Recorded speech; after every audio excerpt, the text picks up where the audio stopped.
To our August 23rd Board of Commissioners meeting. I'm pleased that we should have Pastor David Scott with us this evening from Highlands Marietta Church. If you are here, can you just wave your hand for me, please? Okay. Considering that he's not here, I will lead us in a moment of silence, which will be followed by the pledge, which should be brought by Engineer Elizabeth Wiggs of Station 13, and you are here. Very good. Appreciate it if you can come to the podium. And I will ask everyone to first help me in recognition of our former chair who was laid to rest last week with full military honors at the Arlington National Cemetery.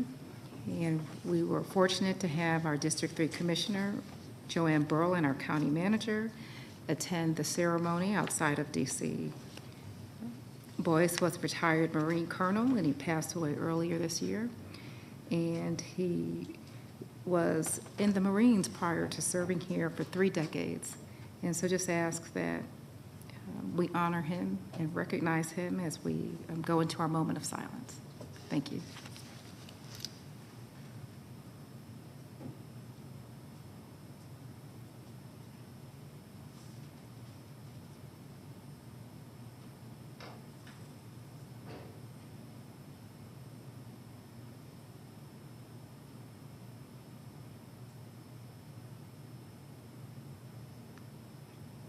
Thank you.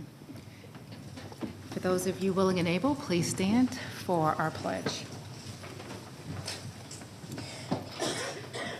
I pledge allegiance to the flag of the United States of America and to the republic for which it stands, one nation, under God, indivisible, with liberty and justice for all.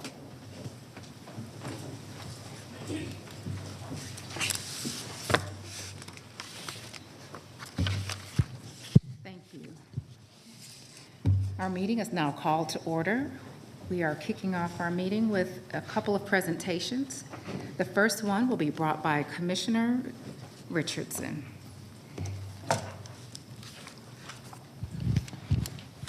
Anyone here as far as our recognition of August as National Black Business and Black Philanthropy Month, please join us up front.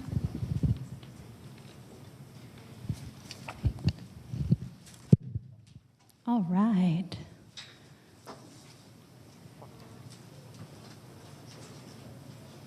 Hello.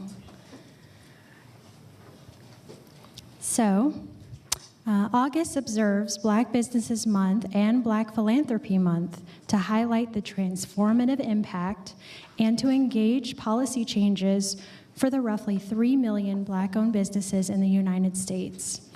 And BBM, founded by William Templeton and Frederick E. Jordan Sr. in 2004, and BPM, created by Dr. Jackie Bouvier Copeland and the Pan-African Women's Philanthropy Network, address the historic systemic barriers against Black-owned businesses and the current disproportionate impacts of inflationary economic conditions, higher interest rates, and lack of financial resources for sustaining Black-owned businesses. And these businesses account for 10% of U.S. businesses and approximately 30% of all minority-owned businesses, according to the U.S. Census Bureau, with many of these businesses focusing on healthcare and social services. And in August, the Atlanta Black Chambers Foundations, and Georgia Coalition of Black Chambers will focus on spotlighting businesses, hosting events, and providing resources to support small business owners and entrepreneurs while encouraging the community to support Black-owned businesses and nonprofits. Now, the Cobb County Board of Commissioners does hereby proclaim August as National Black Business and Black Philanthropy Month. We call on citizens to recognize the valuable contributions of these nonprofits and businesses to our community and economy. This, the 23rd day of August, 2022. Congratulations. And are there any other comments? Good evening, Chairwoman Cupid and the entire Cobb County Commission. I bring you greetings from the Atlanta Black Chambers. My name is Melvin Coleman. I'm the Executive Director of the Atlanta Black Chambers, and yes, this is indeed National Black Business Month. I want to first thank Chairwoman Cupid for her leadership. She has done outreach to me personally, and her sincere commitment to supporting and helping the efforts to provide more opportunities for Black-owned businesses, recognizing how critical that is to a much brighter future for the United States of America. Now, a little bit about the ABC, the Atlanta Black Chambers. Our mission is the growth of competitive, profitable, and sustainable Black-owned entities. We support and assist entrepreneurs to take their businesses to the next level. We do that by providing access to critical resources, that would be people, places, things, everything that they would need to be successful. We also provide them access to relationships, to the right people. Also, we provide exposure for their businesses, exposure for their brand. All of those critical things that entrepreneurs need, we create the events and activities and opportunities to bring them together so that they can connect, create, and collaborate and move forward together. So today I'm very excited to also recognize I have with me Ms. Andrea Smith, who's a part of our leadership team. She's a resident of Cobb. Also Ms. Sharon J. Hill, who's a part of our Southern Regional Roundtable, which is a broader concept that brings in other states, other organizations from across the Southern region. So again, my name is Melvin Coleman, Executive Director of the Atlanta Black Chambers, and I thank you so very much for this opportunity. Absolutely. Thank you again. And any other comments? All right. Thank you.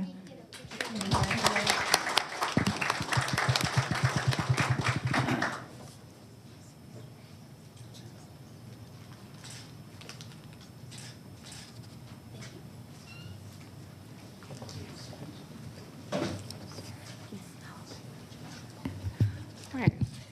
Next up, we have Commissioner Burrow. She will be presenting a proclamation to also designate August as Child Support Awareness Month. Anyone who's here for this proclamation, please feel free to join us up front. And the best part of this delegation is Rose. No offense, y'all. Rose is the district attorney's therapy dog, and she comes to visit me at my office, and she knows I have treats. Such a good girl. Okay, I better put these up here or she won't pay attention. Thank you all for being here. So, I have a proclamation, and it says, whereas all children deserve to have their basic needs met, and the Child Support Services Division of the Cobb County District Attorney's Office empowers parents to find ways to provide reliable support for their children. And whereas, together with the State of Georgia Department of Human Services, Child Support Services helps children get the support they deserve by working with parents, non-parent caretakers, employers, and other states and countries. And whereas several innovative resources are used to connect parents with the division and help them overcome barriers to paying child support, including the Fatherhood Program, Parental Accountability Court, and a mobile app which allows users to send documents, make payments, and coordinate calls and appointments with their agents. And whereas the Child Support Services Division touches the lives of more than 5,000 families in Cobb and collected more than $8.7 million thus far in fiscal year 2022, and a total of $10.5 million in fiscal year 2021 to support children. And therefore, we, the Cobb County Board of Commissioners, do hereby proclaim the month of August 2022 as Child Support Awareness Month in Cobb County. And we are committed to promoting the health and well-being of all children so that they may thrive and succeed. Now, this is the 23rd day of August 2022. Mr.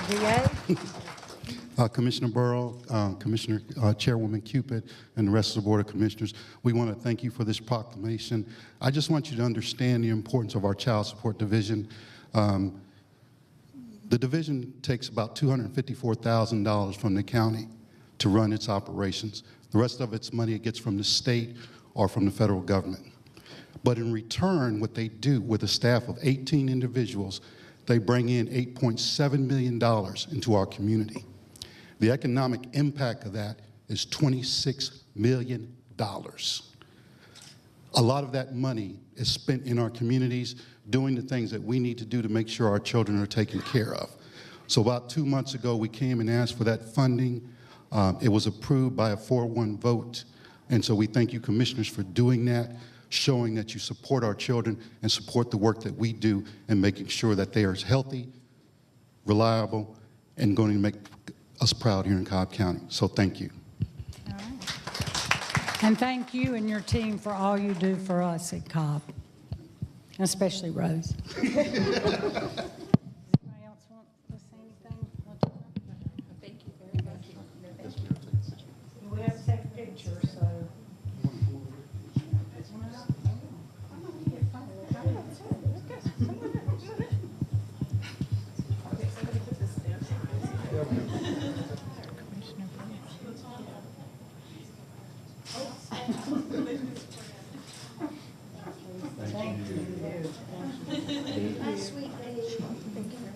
Thank you.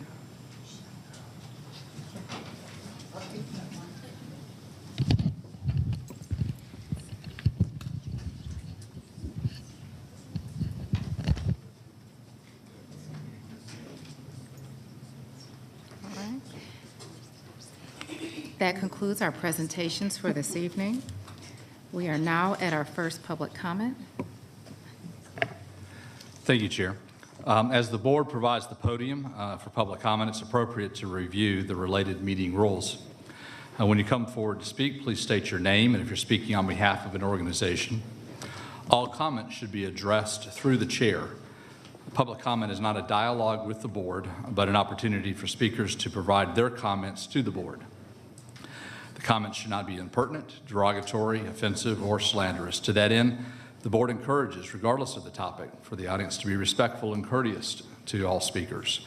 Everyone attending this meeting should give others the right to both listen and be heard by treating each other with civility. Statements made during the public comments portion do not necessarily reflect the opinions of the board or the administration of Cobb County government. There is a podium on the, there is a timer on the podium to keep track of your 5-minute time. The first public speaker is John Swearinga.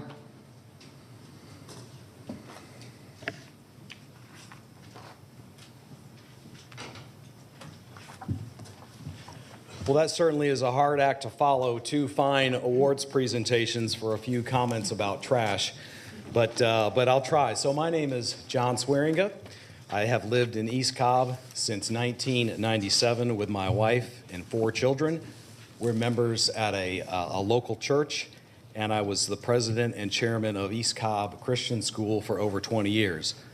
My 2 brothers and I own Trash Taxi of Georgia, a business that we started in 2004.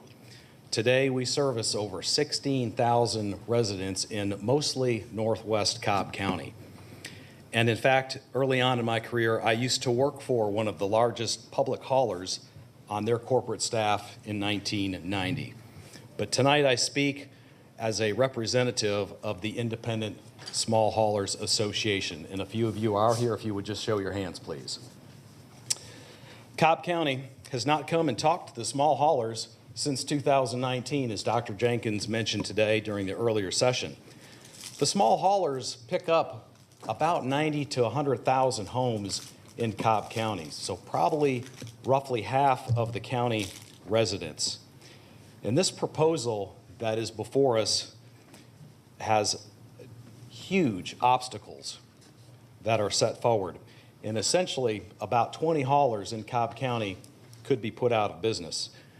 From our standpoint as a hauler, if there is a bid created, large capital is needed to bid on these contracts, to need 20 or 30 trucks, all the carts, the manpower, the administrative structure.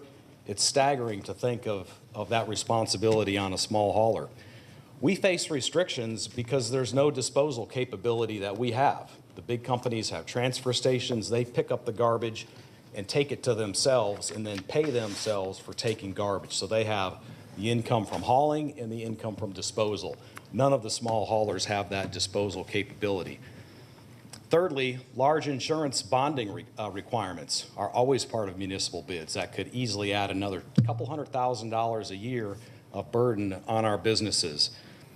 And of course, industrial property is very expensive and in short supply, and with a trash company, you need a lot of property to park your trucks.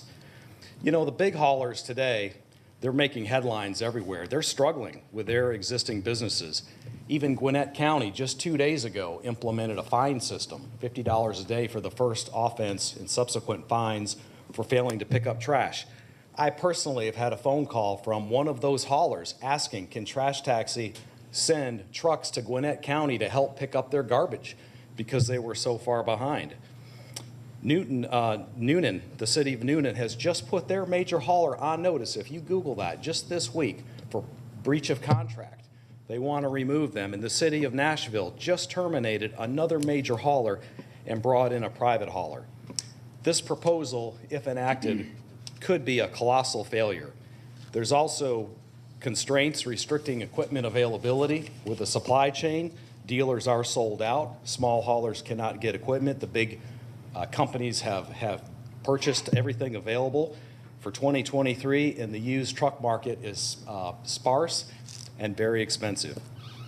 Labor markets are also very competitive for commercial drivers. In fact, Cobb County just posted that they're short 200 school bus drivers, which requires a CDL. Same thing you need to operate a trash truck is a commercial driver's license. That is a very competitive market. Employers are raiding and pillaging other companies, generally with wages, to entice them to come to work.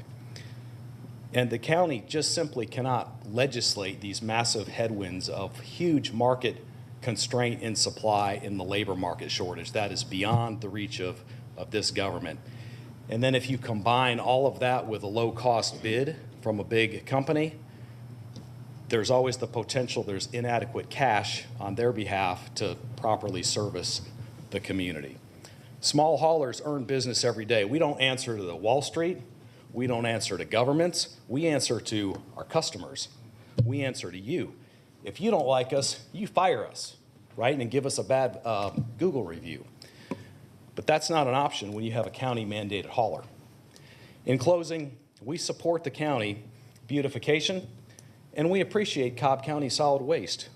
We don't like litter, and we want a clean and safe community and would welcome the opportunity to work with the county to come down to a workable solution for everyone. Thank you. Vivian Kirby.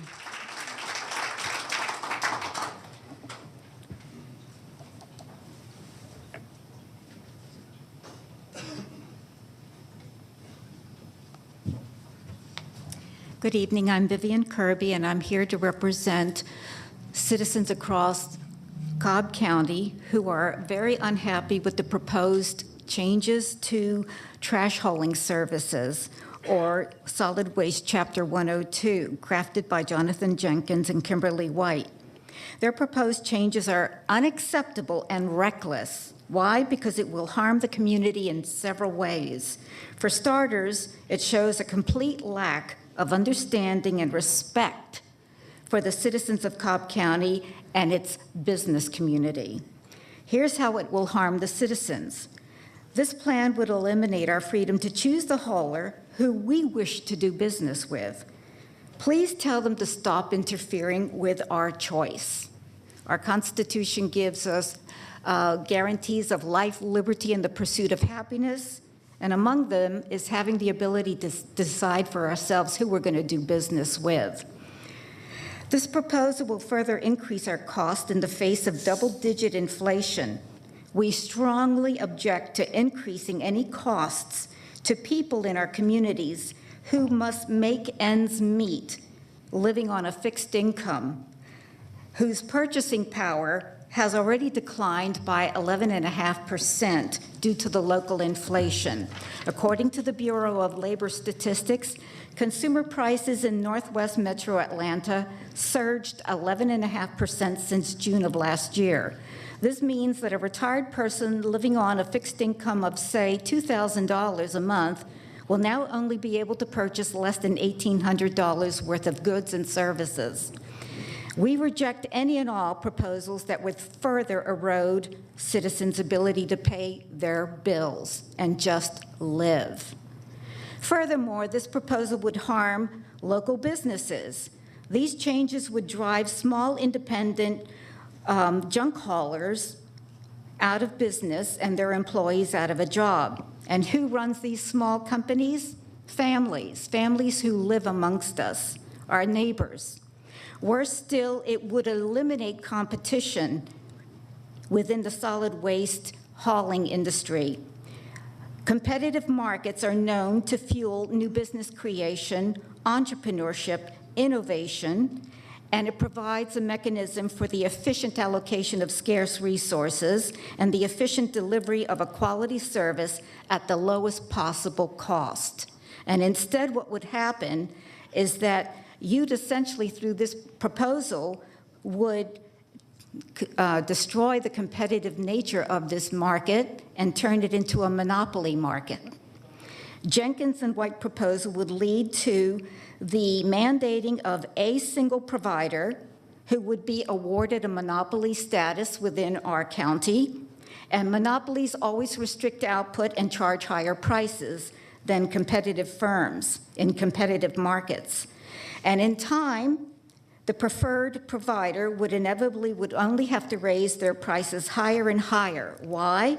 Well, stop and think of it this way. Whichever company you choose would take on this work of supplying trash hauling services for the entire county would lack the required equipment and staffing necessary to supply service to such a large market.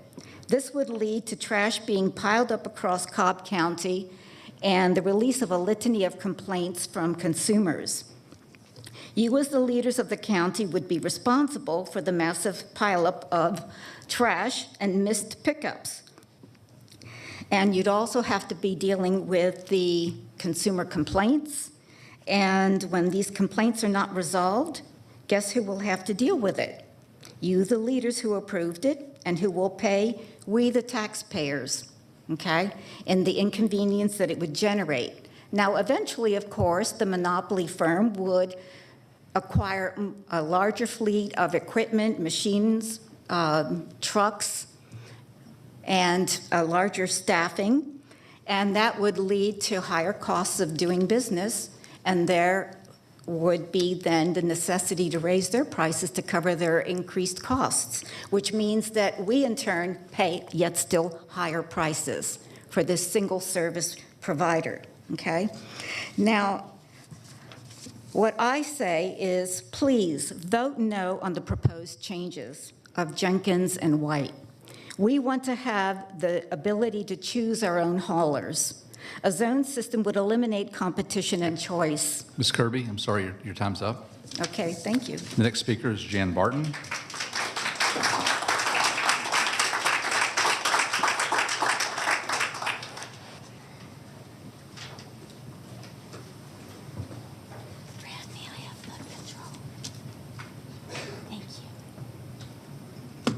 Hello, I'm Jan Barton. Many of us who pay attention to the Board of Commissioners meetings have repeatedly asked you to place large taxpayer dollar decisions on the regular agenda rather than the consent agenda. Placing them on the consent agenda allows all of you to vote on many expensive items for millions of dollars with just one up or down vote without discussion. This prevents taxpayers from seeing the details. Too often, documentation is not included to justify spending millions of dollars of our taxpayer money. Today's agenda is no different. I won't go into detail here, but I communicated with all of you. This is but one example. The decision for Information Services to extend the contract with the vendor who created and maintains the website needs to be reconsidered. I ask that you pull that item today for further evaluation. Now we come to the item which many of us oppose, the trash code amendments. As you can see from a number of people in the room, many of us are here today in protest. Camera, could you please pan the room? And those of you who are against the proposed code, would you please stand up and hold up your signs if you have them? Please note that there are a significant number, even though there is no hearing tonight. Just wait till next month if this goes forward.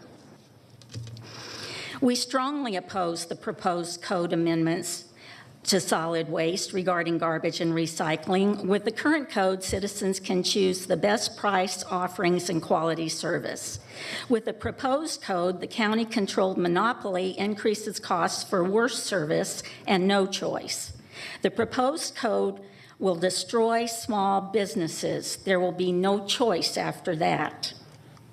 We say no to the proposed dangerous, costly county monopoly. Let the free market and citizens decide what works best for their families and their budgets. Forcing another tax on all of us with no choice is something banana republics do. We know that is not your intention. Please pull this dangerous code amendment. As the well-respected Cato Institute has repeatedly advised, the free market works best for garbage and recycling, not government. In the case of the proposed code amendments, why should we pay more for worse service? This Board of Commissioners has responsibility to make the best decisions with our tax dollars. The law dictates that all of you are good stewards with our money. You have fiduciary responsibility to act on our behalf. We know such decisions are not easy, but they have major repercussions if not done right. We know that you do not want to have dangerous government overreach that negatively impacts taxpayers' family finances and freedom to choose. Respected think tanks have warned that the government has seriously compromised these rights. Please don't do that with these code amendments. Thank you for your time and consideration. Whoops, sorry. Thank you. The next public speaker is Kirk Johnson.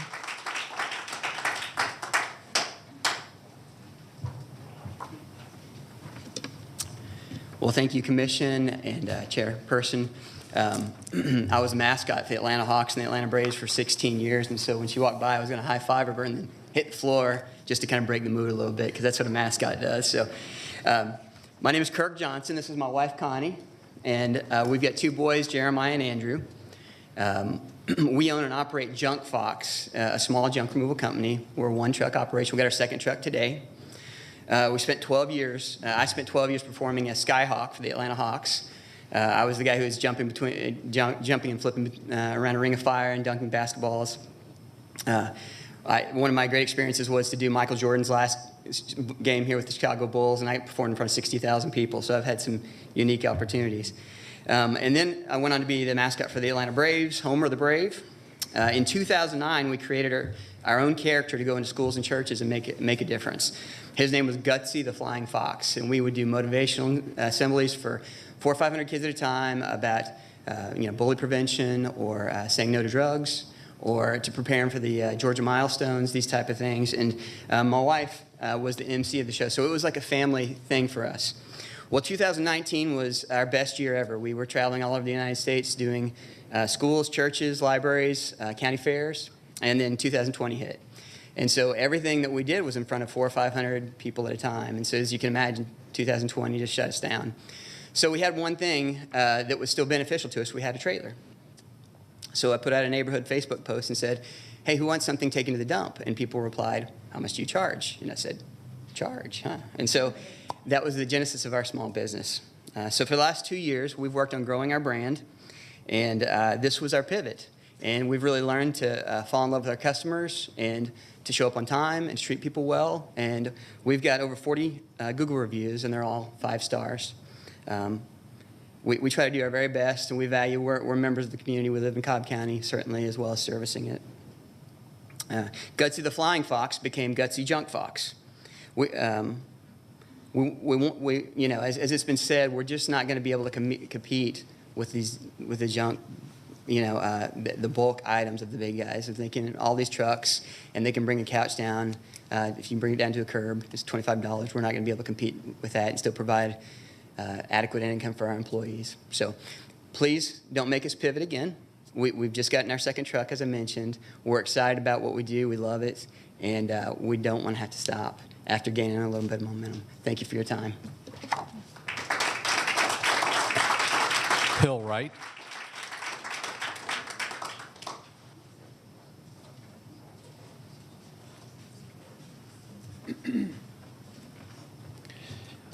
Hill Wright, part of Save My Cobb Trash Collection.com.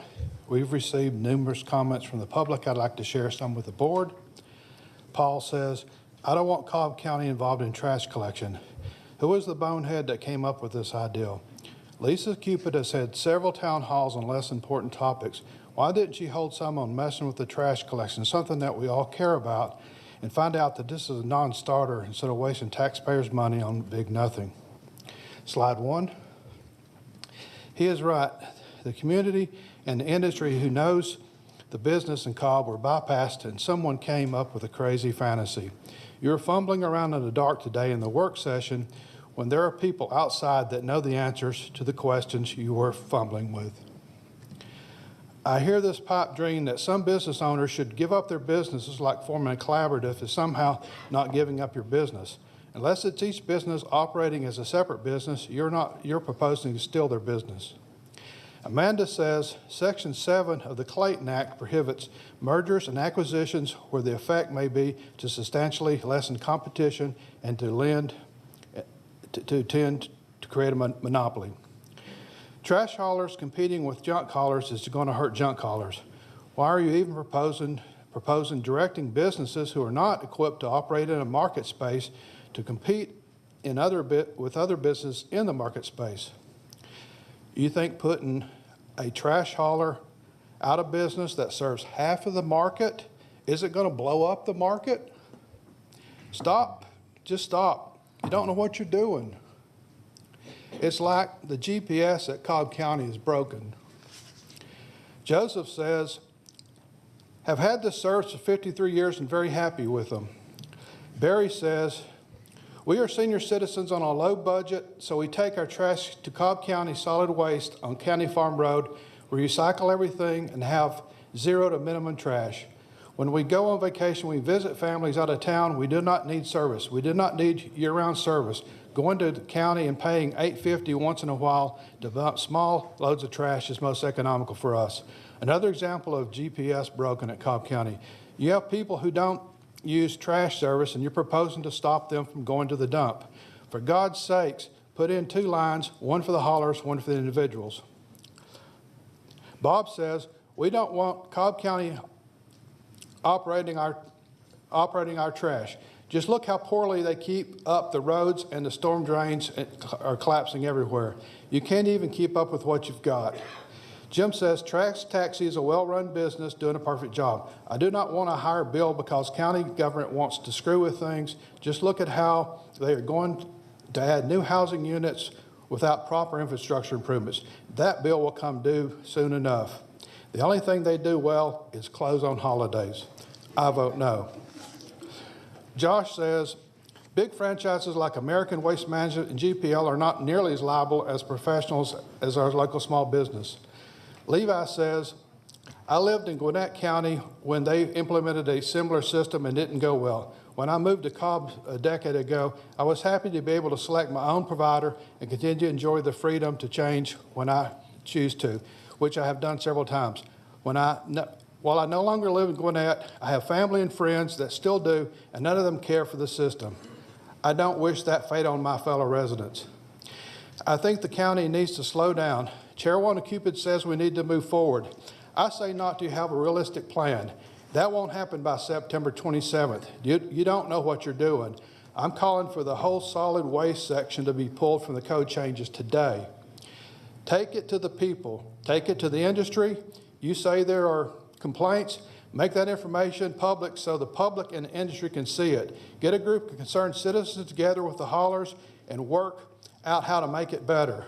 It's an important issue that we all want to make that you don't want to make worse because you're in a hurry. Slide 2. I like to try to find the silver lining in things. I found one. A new industry that doesn't compete with our Cobb businesses. In fact, it complements it. Garbage can stickers. If you rush through this and mess this up, every resident can put a sticker on their cans that will have your picture on it pointing to the piled up trash that says, "I did this." Thank you. Leroy Emkin.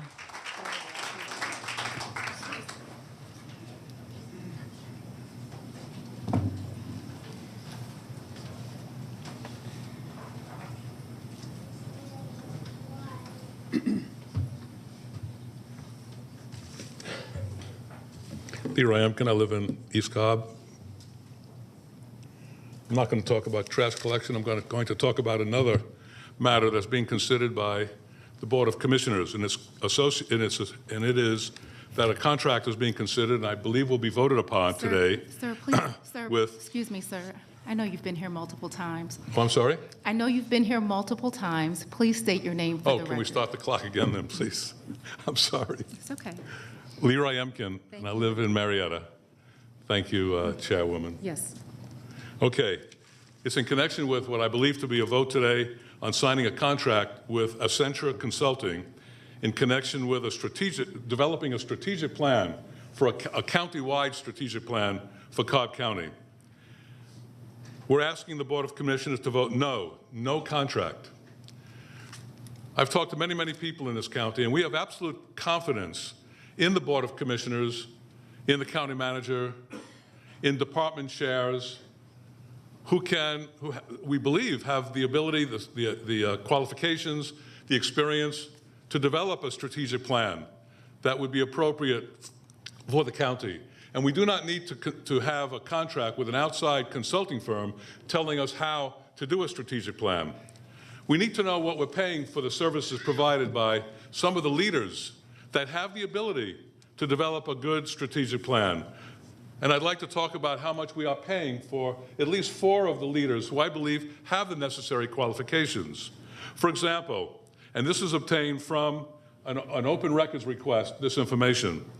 The chairwoman's salary, for example, $140,000 with a $7,000 travel budget. The county manager, a $283,000 salary with a $16,000 salary supplement and a $7,000 travel budget. The deputy county manager, a $179,000 salary with a $9,000 travel budget. The chief financial officer, a $152,000 salary with a $7,000 travel budget.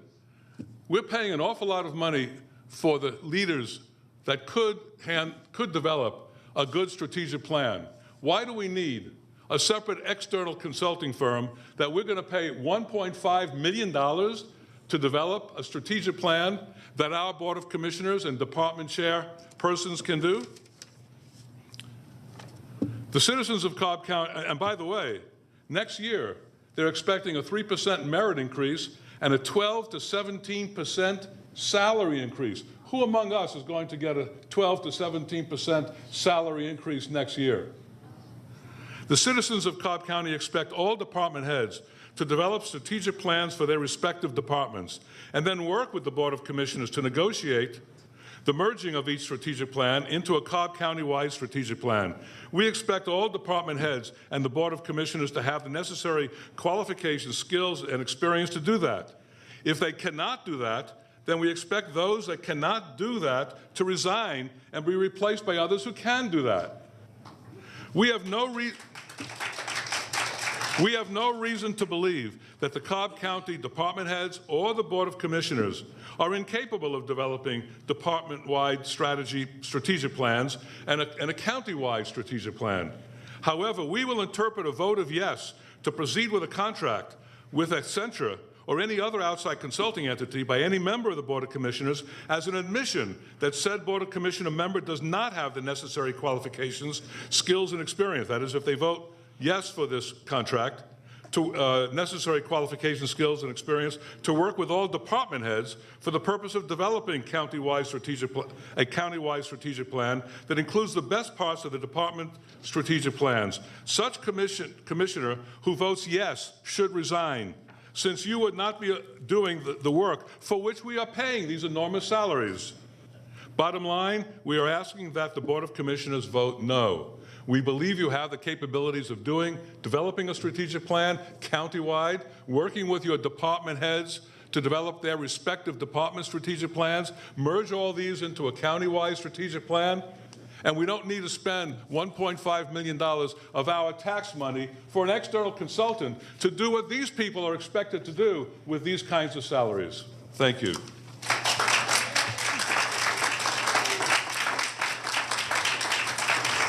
Chairwoman, that was our last four public speakers.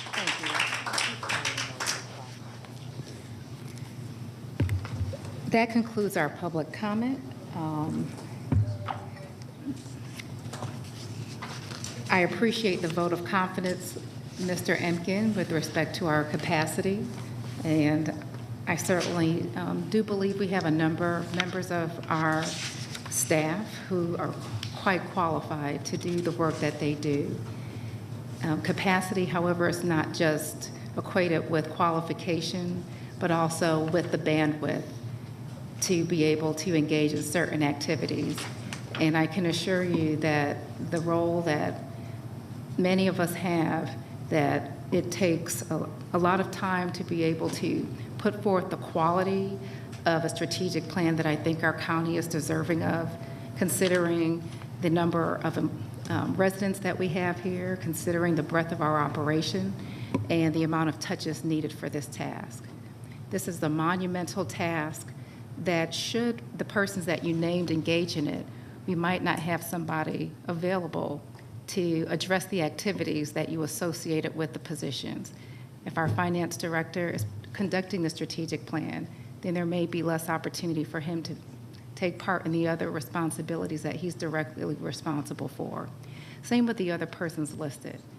But I do have confidence that in the qualifications of the persons listed, that them, in addition to our Board of Commissioners, can do a great job of overseeing that activity of our consultant and ensuring that the product that we do get out of that activity is reflective of the quality of a document that will help make sure that our strategic plan is reflective of what's needed within the organization and what's needed across the county.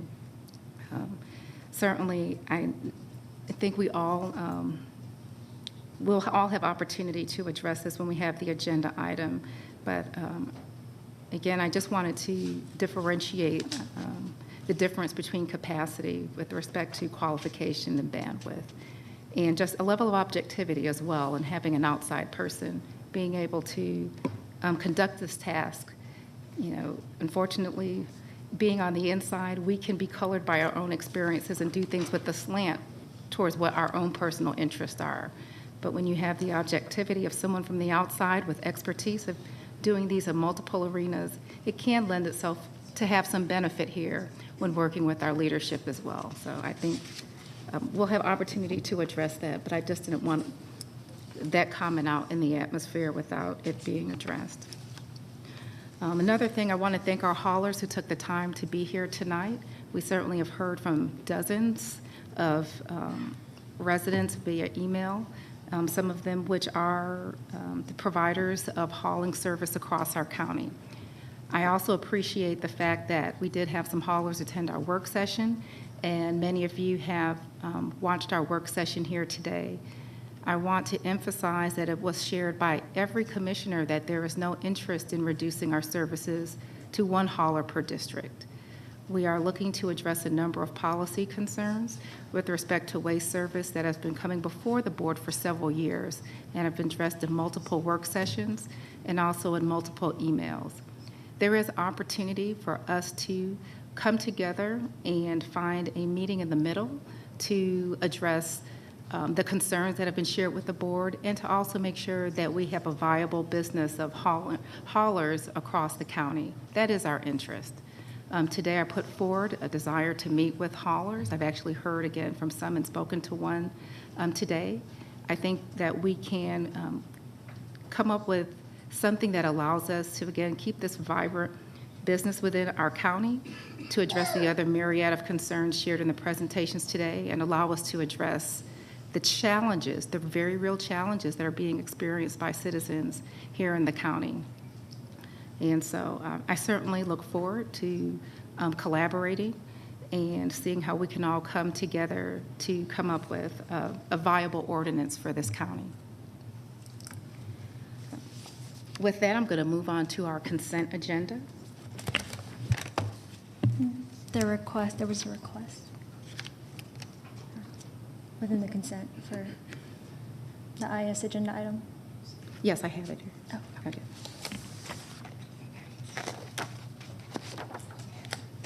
Our consent agenda items were scrolling on the screen prior to the meeting. And commissioners and the public should have had an opportunity to review those consent agenda items. And just want to confer with Pam about any other additional changes needed for consent. We had a revision to item 15, which was the library, and I believe we changed, I didn't pass out a sheet, but we changed the district on one per the request of Commissioner Sheffield. Okay. Can you repeat what that change was? Oh, yes, to add instead of districts all, for that's District 4. For the item with fleet, yes. Okay. Is that number 15? That's item 15? No, 15 is the library from what I have. Okay. 15 is the library. That was item 21. Okay, give us 1 second.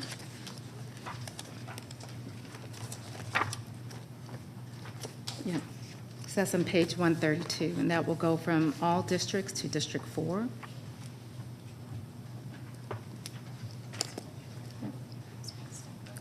Thank you. There's also a change going back to item 15.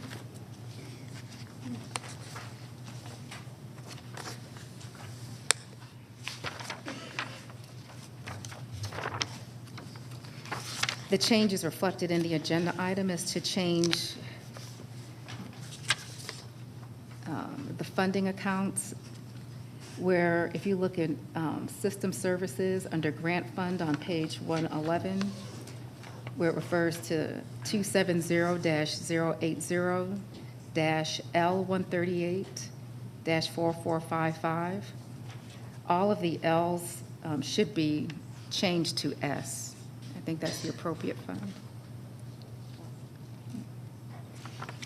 And then Commissioner Richardson acknowledged that there was a request to pull an agenda item off of this for discussion as part of the regular agenda. It's 18. Okay, give me 1 moment.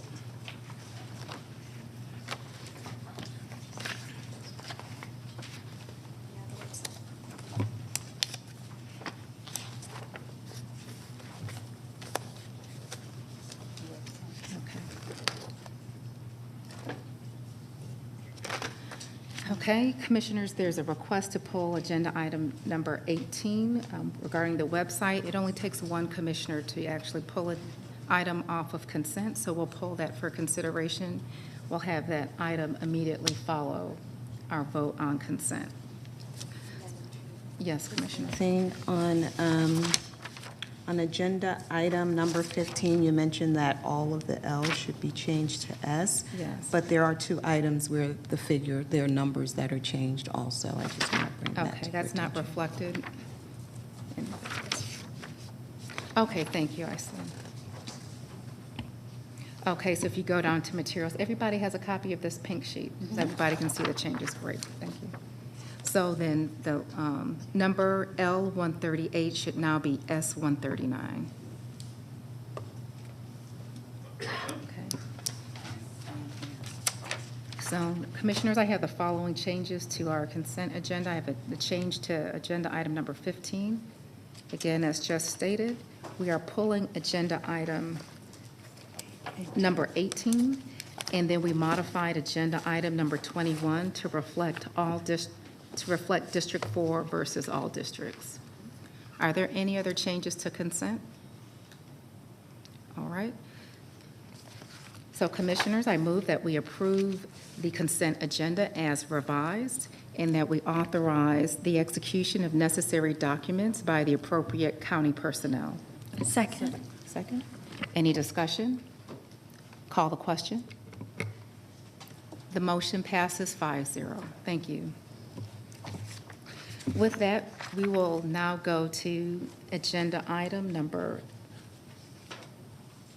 18, which was pulled from consent, and we will hear from our IS director. Good evening, Chairwoman, Commissioners, and County Manager. For this item, we're requesting the Board of Commissioners approve a sole source contract with Interpersonal Frequency in an amount not to exceed $630,188.05 for a term of 5 years to host and support the county's web portal, authorize the corresponding budget transactions, and further authorize the Chairwoman to execute the necessary documents. All right. I move that we approve that agenda item as presented. Is there a second? Second. Second. Further discussion? Okay. Commissioner Richardson? For clarification's sake, this is just to maintain the hosting costs of the website as it currently exists today. I know in work session or yesterday we were discussing if there were to be a rebuild or something new related to the website, we would have to take that out to bid and go through the process, and there's currently no funding for that. Correct. We actually are going to bring back agenda item later this year for some enhancements. And I think it will address almost all of the issues that we've had in terms of searching the website and navigation. We're also going to do some enhancements to the events page. So we are going to bring that back later, but this does not include that. This is just hosting and support of what we currently have. Thank you. Commissioner Burrow? And how long have we had this contract? Since 2017, it was originally approved. And we went live in November of 2018 with the new web portal. And this is just for the maintenance and hosting? Yes, So yes, ma'am. if we go out to bid for complete revamp, are we locked into this? So we were actually going to do the revamp with the vendor, with Interpersonal Frequency. Okay, but will it be an additional cost? Yes, ma'am, there will be. This is just to maintain and support what we have now. Okay. So it's for 3 more years? 3 years with an option to renew for 2 years after that. Okay. And we also, of course, in every contract that we have, we include, the termination clauses for various reasons if we're not happy with a vendor. Okay. Do you have any additional questions? Tutorials? Tutorials, okay. We do still have a lot of issues with our website. And as I said on Monday morning, I'll be happy to sit with you and talk through some of the issues to make sure that any of your concerns are included in the future agenda item for the enhancement so we can address any issues that we have. I've received various emails in regards to broken links on the website, and I've explained in those emails to different citizens that broken links, we can't control broken links on third-party websites. So if you tell me that you went to a page on 11 Alive's website and it was from an article from 2010, well, that's gonna be a broken link back on our website because that content's long gone. We're constantly updating and refreshing our pages. And so that's been the complaint that I've received from citizens in terms of broken links. But again, the explanation, we can't control what 11 Alive puts on their page or MDJ puts on their page. Those broken links, we can ask their vendor to fix them, but we can't control their websites. And then I know you have some concerns on searching, so we're definitely improving and that. zoning, a lot of zoning issues from constituents. Okay. That can't openly get to links or search for analysis or letters or stip letters or whatever. Okay. And that's something I can address with Jessica as well. We work with various people in her department on the design of the website. So I will get with her and make sure that we have all the concerns resolved. Thank you. Are there any other questions or comments regarding this matter?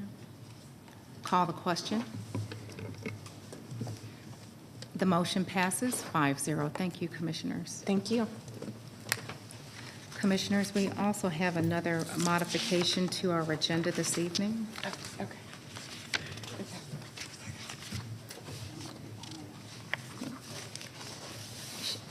Commissioners should have received a green sheet to approve the addition of the finance agenda item, which is to authorize a voluntary reallocation to Fulton County of $17 million of emergency rental assistance established under the Consolidated Appropriations Act. Is there a motion to add this to the regular agenda? So moved. Second. Any discussion? Call the question. The motion carries 5-0. And we'll now hear from Attorney Blair with respect to this item.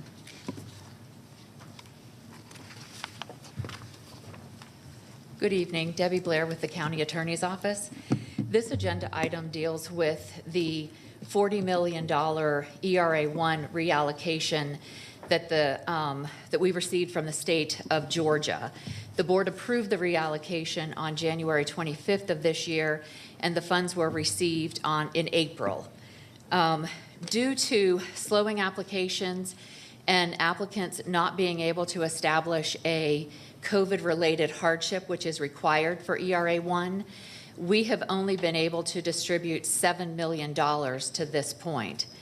And that's great, but the problem is these funds have a recapture from Treasury with a deadline of December 29th of this year. So in a recent conversation with representatives from the Department of Community Affairs, it was requested that we reallocate a portion of those funds to a local jurisdiction in order to keep the funding in Georgia. Fulton County has requested $17 million of the original reallocation we received in April.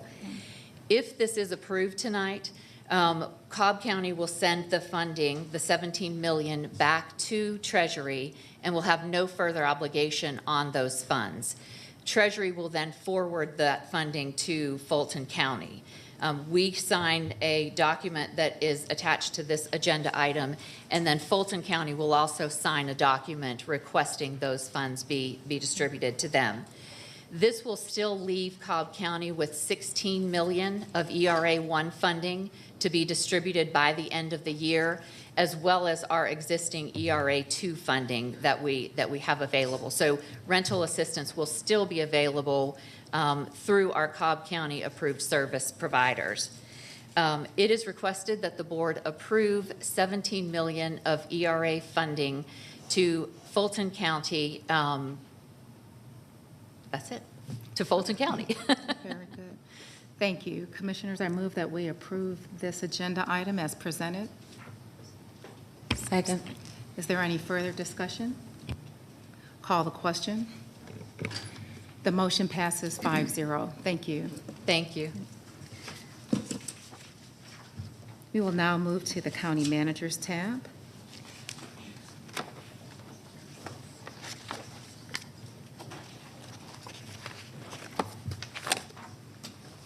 Good evening, Chairwoman, Commissioners, County Manager.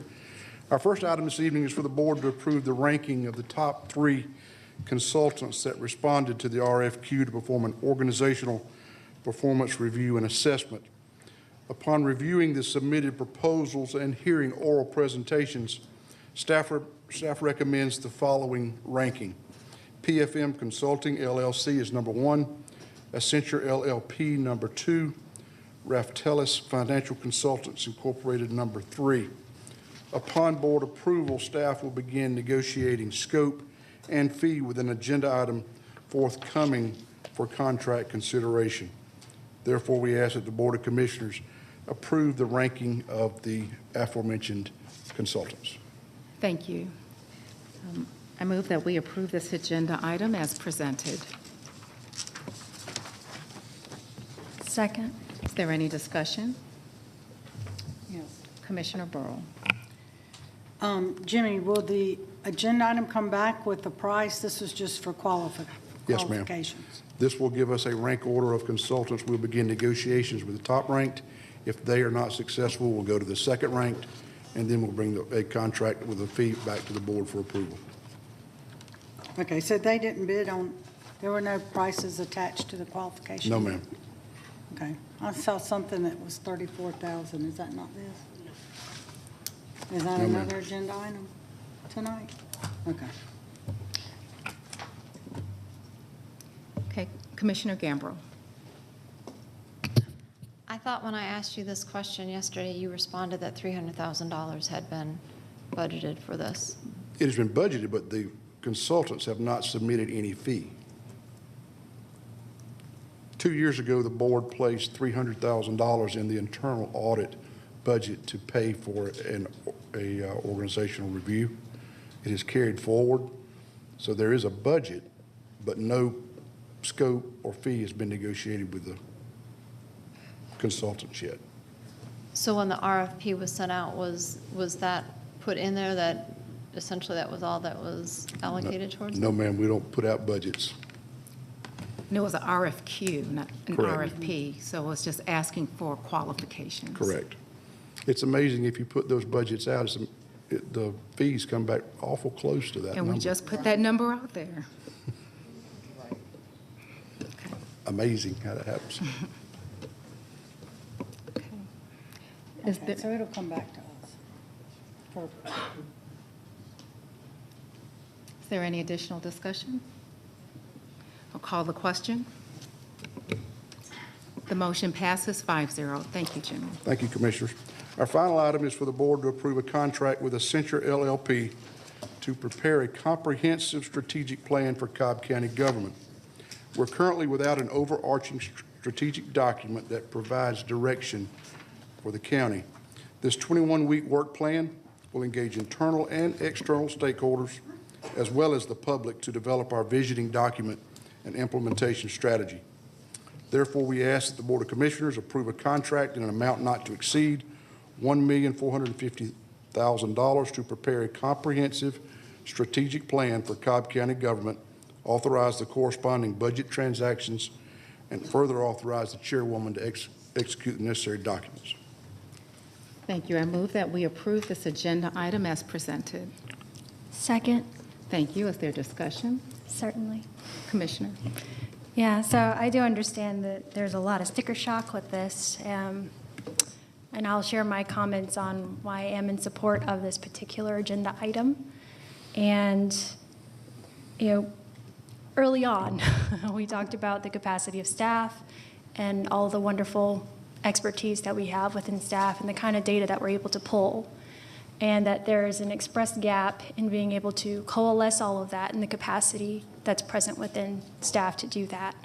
Now, we do have the 2040 plan, there are comp plan efforts that take place, but one of the things that, and I'm making the public comment, certainly for the public, but also for those interested in serving us in this capacity, it's vital that it truly is strategic and comprehensive, because when we look at how we layer all of our infrastructural investments, that is where I want us to be strategic, that our road network considers our stormwater network, that considers all the different pieces with housing, or even if we look at our water systems. I know, we had the sustainability conversations as well.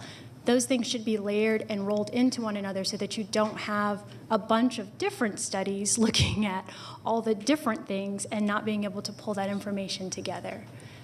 So like I said, this is a statement for the public, but also a statement for the consultants themselves as they because it is directed by staff. It is not done separately or without. It is in concert and utilizing all the information from staff and the expertise from staff.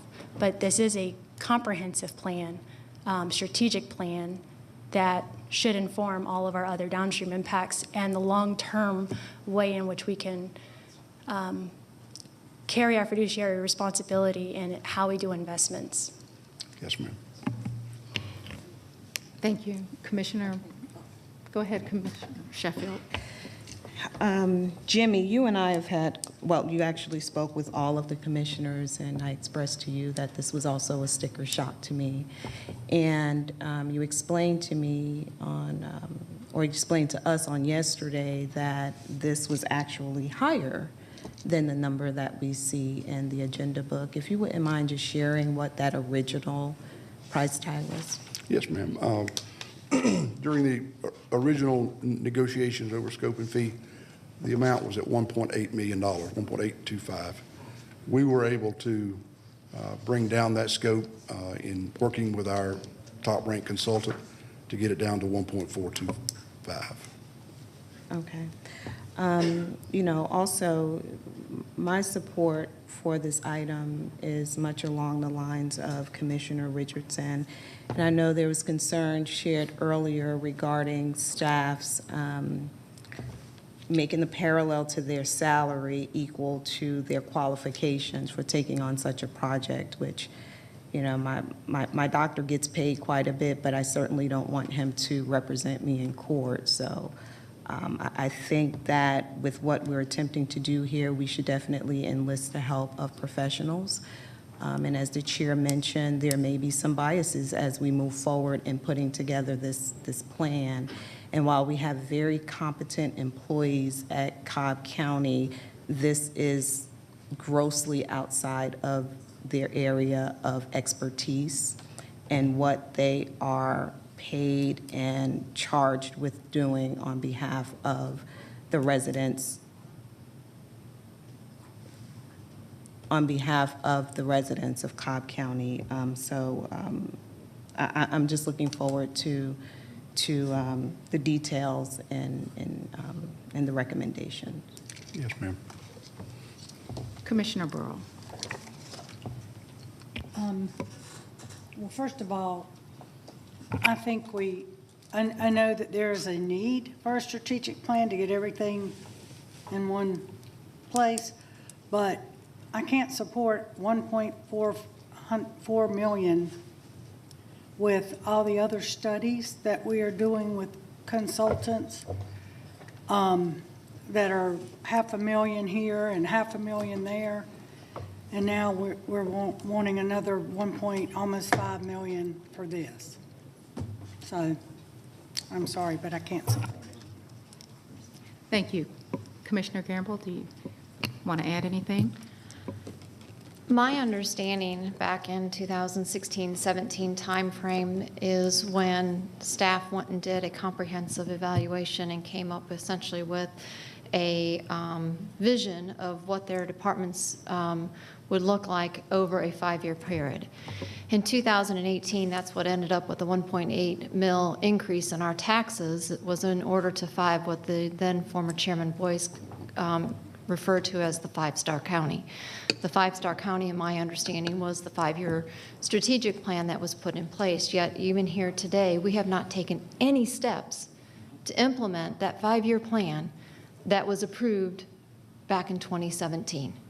So to sit here and spend another $1.45 million to do another strategic plan when this, I'm not going to say this board because it's not this board, it started with the previous board, but when there's been no action, and I'm sure there's been other strategic plans that we have not implemented once we've done those things, I cannot support this. And I do not expect a rebuttal. Thank you. I do not expect a rebuttal. Okay. I know there was Okay, just one moment.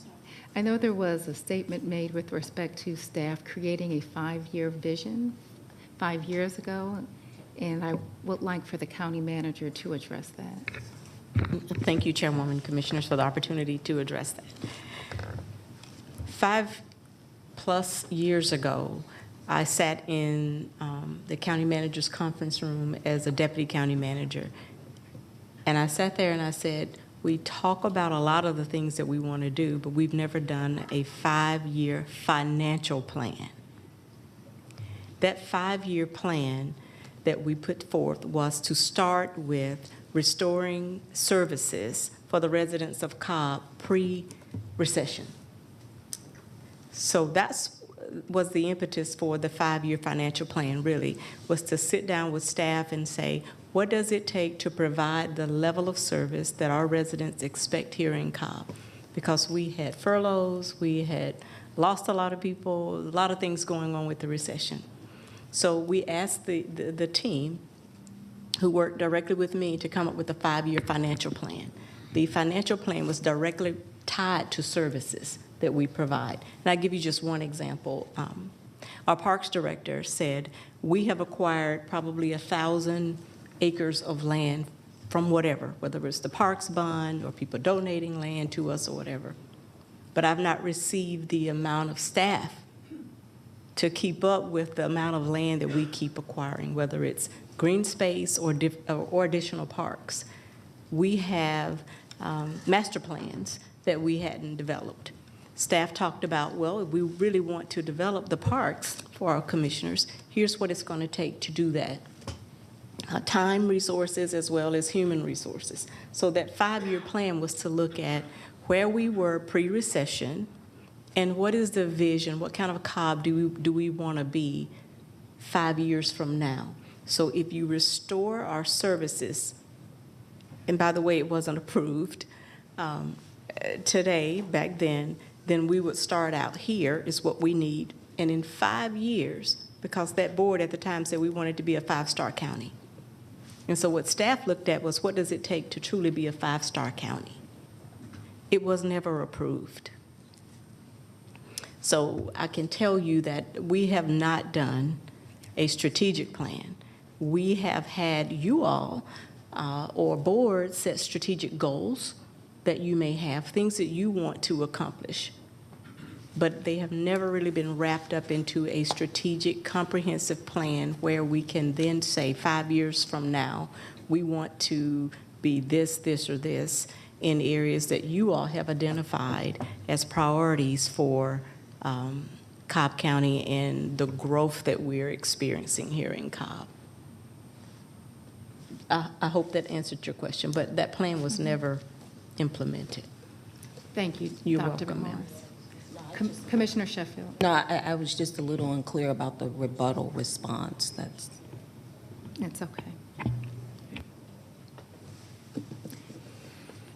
I think there's opportunity for us to remember we are all peers here leading, and there will be engagement and conversation, and sometimes there will be disagreement. We'll do our best to make sure we maintain decorum as we may disagree on matters. It's not necessarily to rebut, but just to address the matter at hand and sometimes the history of the matter at hand. Okay. With that, we have a motion and a second. Is there any further discussion on this agenda item? Commissioners, I perceive that with this agenda item, we are going to position our county to be strategic in how we operate today and how we think about, as Commissioner Richardson shared, our long-term interest as a county. And this will be a comprehensive effort from reading the documentation provided from the consultant. Again, this is not just an internal exercise, but it is going to engage our citizens and our stakeholders so that we can work together and collaborate on how the county should move forward. And collaboration can include those who are here in this room so that we are functioning in a manner that can help us move the county forward in a way that can be sustained, and be mindful of that in the day-to-day decisions that we're making. I think for the amount of citizens that we have, for the reputable government that we have, for the budget that we have, for the service levels that we exude when we say expect the best, that we can finally be able to say we have something to help guide us to where we say we are and where we want to be. So I would ask for commissioners for your support as we move this strategic plan forward. We have a motion and a second, and I'll call a question. The vote passes 3-2 with Commissioners Burrell and Gambrill in opposition. Thank you. Thank you, Commissioner. We are now moving on to our transportation agenda item. Excuse me, we'll go ahead and call a recess so this board is not interrupted in our business by conversation.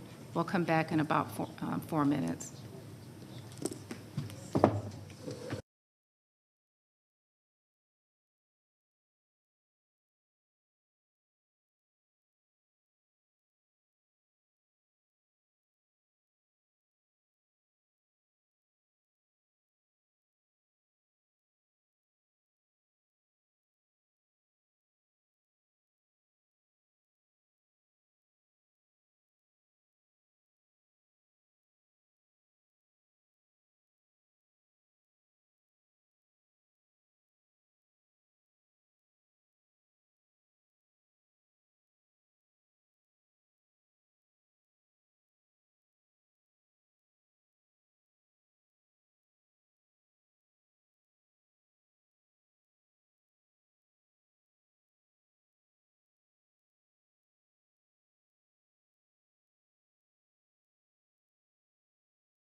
Good evening and welcome back to our Board of Commissioners meeting this evening. We are now resuming our meeting at our Transportation tab, and I will turn things over to our DOT Director. Thank you. Good evening, Chairwoman, Commissioners. Drew Ressler, DOT. DOT has 10 items for presentation and board consideration tonight. Our first item is to recommend the Board of Commissioners approve a contract with Glosson Enterprises LLC in an amount not to exceed $476,376.50 for Shaw Road Sidewalk, project number X2751. Authorize the corresponding budget transactions and further authorize the chairwoman to execute the necessary documents. Commissioner Burrow. Thank you. Very happy to see this coming forward. So moved. Oh. Second. Any further discussion? Call the question. The motion passes 5-0. Thank you. We'll get dirt moving. Our next item is to recommend the Board of Commissioners approve a contract with Glosson Enterprises LLC in an amount not to exceed $726,727.08 for Davis Road Sidewalk, project number X2752. Authorize the corresponding budget transactions and further authorize the chairwoman to execute the necessary documents. Again, happy to see this coming forward. Motion to approve. Second. Is there any additional discussion? Call the question. The motion passes 5-0.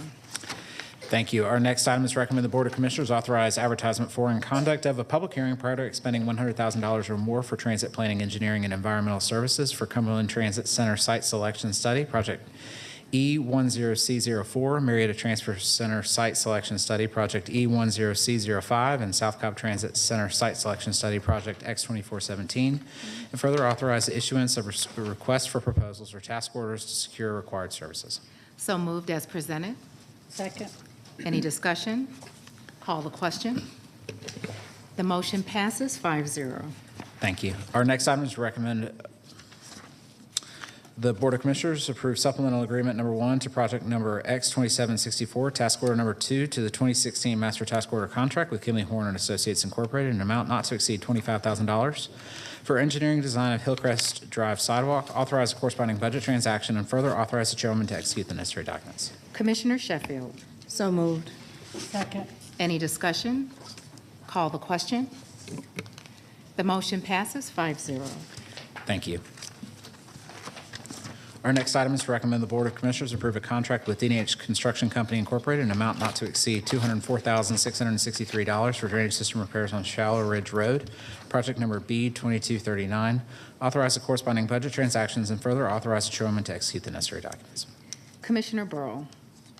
Motion to approve. Second. Any discussion? Call the question. The motion passes 5-0. Thank you. Our next item is to recommend the Board of Commissioners ratify previous action by the county manager authorizing emergency drainage repairs on Turtle Cove Court in response to a sinkhole and voids. Approved project number B2243 to the 2021 countywide Eater Price contract with Chatfield Contracting Incorporated in an amount not to exceed $308,550 for said repairs. Authorize the corresponding budget transactions and further authorize the chairman to execute the necessary documents. Commissioner Richardson. So moved. Second. Any discussion? Call the question. The motion passes 5-0. Thank you.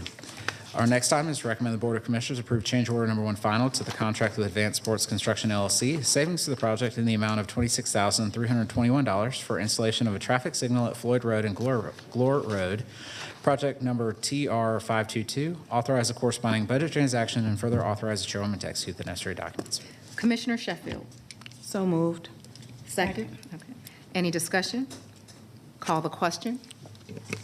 The motion passes 5-0. Thank you. Our next item is to recommend the Board of Commissioners approve an easement instrument with Cobb County Marietta Water Authority for a permanent easement on county property located in land lot 553 of the 19th District related to relocation of the Callaway Road 24-inch water main on Callaway Road sidewalk, project number X2778, and authorize the chairwoman to execute the necessary documents. Commissioner Sheffield. So moved. Second. Any discussion? Call the question. The motion passes 5-0. Thank you. Our next item is to recommend the Board of Commissioners approve recommended ranking of the 3 most qualified firms for engineering design of Noonday Creek Trail Crossing, Cobb County Project Number TR 525, and authorize negotiations for final scope of services and fees beginning with the top-ranked firm, RS&H Incorporated. Commissioner Burrow. Motion to approve. Second. Any discussion? Call the question. The motion passes 5-0. Thank you. Our final item tonight is to recommend the Board of Commissioners approve change order number 1 final to the consultant services agreement with Heath and Linebeck Engineers Incorporated. A savings to the project in the amount of $26,007.52 for engineering design services of Cherokee Street, project number X2603. Authorize the corresponding budget transactions and further authorize the chairwoman to execute the necessary documents. Commissioner Gambrill. So moved. Second. Any discussion? Call the question. The motion passes 5-0. Thank you, Chair. Thank you.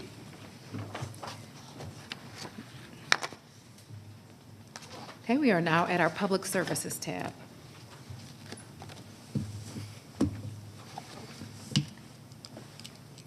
Good evening, Chairwoman, Commissioners, Madam County Manager.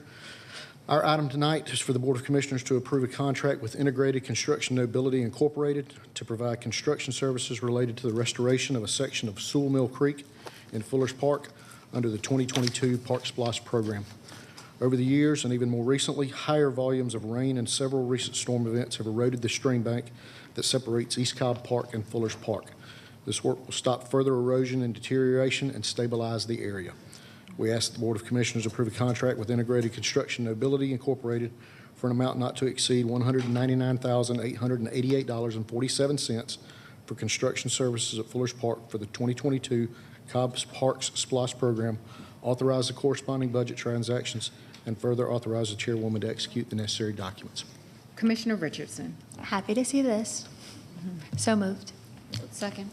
Any discussion? Call the question. The motion passes 5-0. Thank you. Thank you, Mike. We are now at our Support Services tab. Good evening again. Good Our evening. second item this evening is a joint item between the Sheriff's Office and Information Services to request the Board of Commissioners authorize the purchasing director to purchase MDCs and associated accessories for the Cobb County Sheriff's Office under provisions of the National Cooperative Purchasing Alliance 01-97 with PCN Strategies, Inc. in an amount not to exceed $177,522.30, 2016 SPLOST Project Countywide Improvements Program X1070, and authorize the corresponding budget transactions. So moved as presented. Second. Any discussion? Call the question.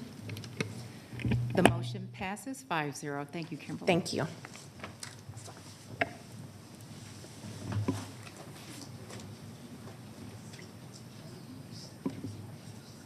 Okay, we are now at our second public comment. Do we have any speakers? Yes, we do. All right. And we have backup speakers for those that may have left. Okay, sounds good. Christine Rosman?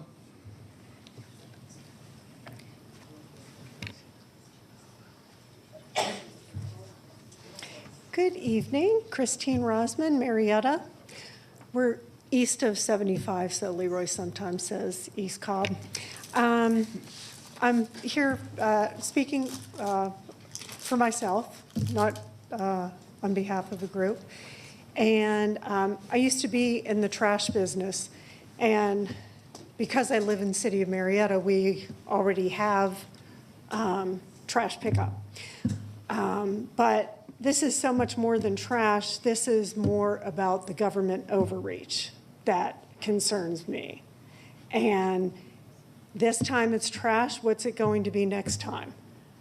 And this is the kind of overreach, and this is why we tend to not trust the commissioners. Not all commissioners, but some of these decisions that are made that might affect a small area of Cobb County, and then you want to do a sweep and possibly put businesses out of business. We're just a little concerned about that kind of tyranny.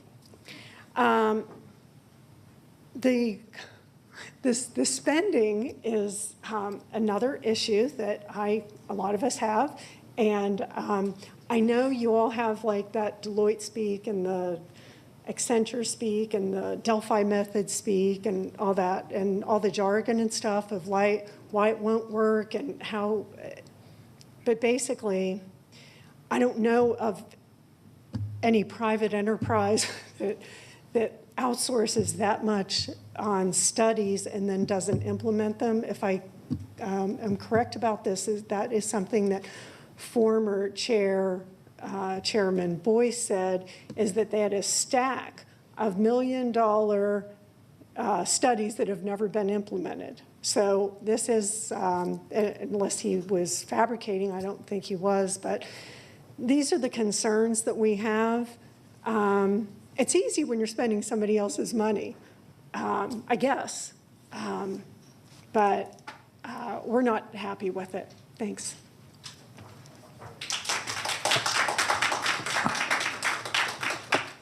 Liz Macharney? I'm sorry.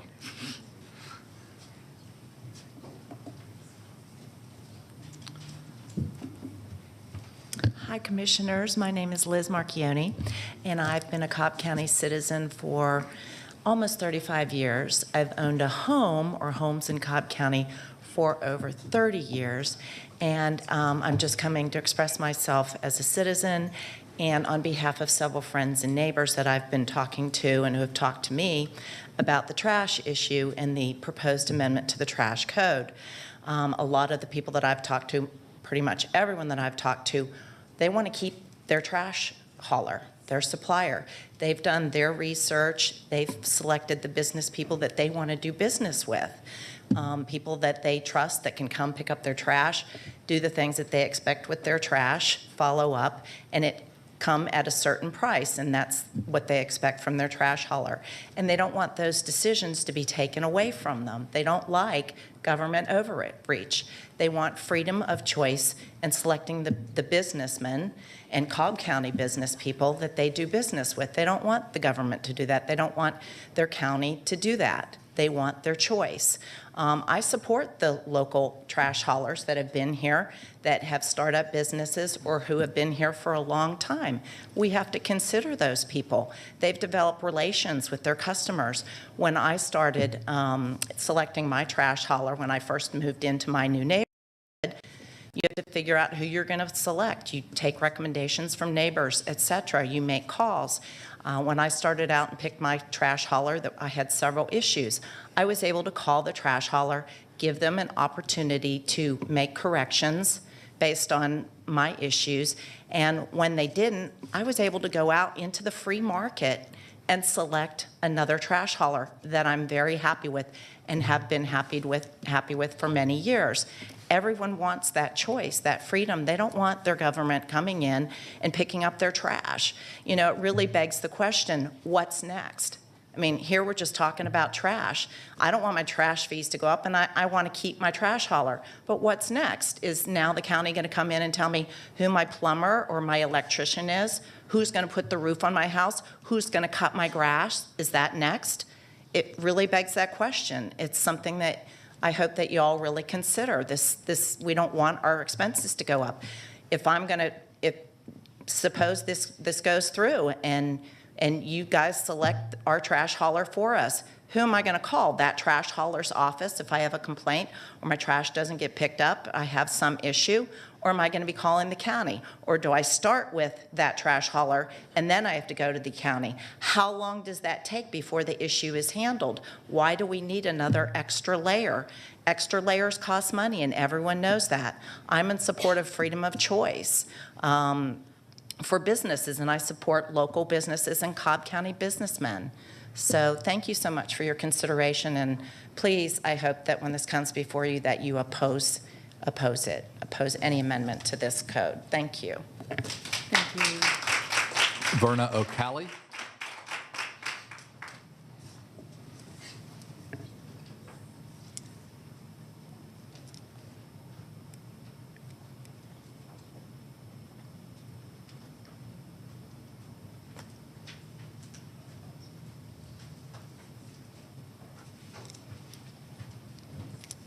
Hello, good evening, all. Yes, my name is Verna O'Calley, and I live on Midlock Avenue in Austell. I've been a resident for 12 years. In fact, that's the only place I ever lived in Austell. I received a 60-day eviction notice, and I heard all this noise on my porch one morning. And I was thinking it was my family to come over to give me a birthday gift, because that was my birthday. I turned 80 years old that day. When I went on the porch, it was an eviction notice. And I told the man I didn't owe any rent. He said it wasn't for the rent, that the landlord just wanted you out because he wanted to fix the place up and sell it. So I did go to court, and they gave me a 60 days to move out. I have a lot of challenges, and the reason why I stayed in Austell because the original owner was a friend of mine who lived in New Bern at the time, and he was a Bronner, and he owned the resident, and he allowed me to rent it. But when he died, his wife sold the resident to the current owner. I have a lot of challenges, and I was appreciated living in the area because all my medical doctors was there, my dentist was there, and my psychologist was there, my private physicians. And I don't know what I'm supposed to do in 60 days. I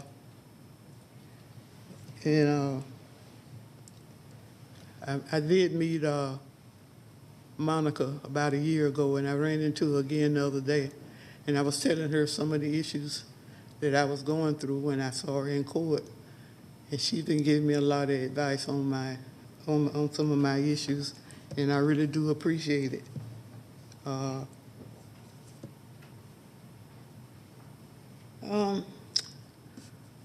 really think that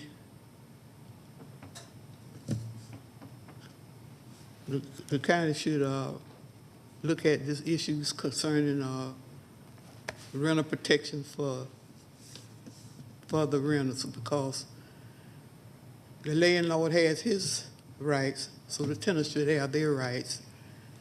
And I think they should be equal. One shouldn't do anything to break the rules against the landlord and vice versa. And I was going to the post office, and I saw these people evicting a lady around the corner from where I live.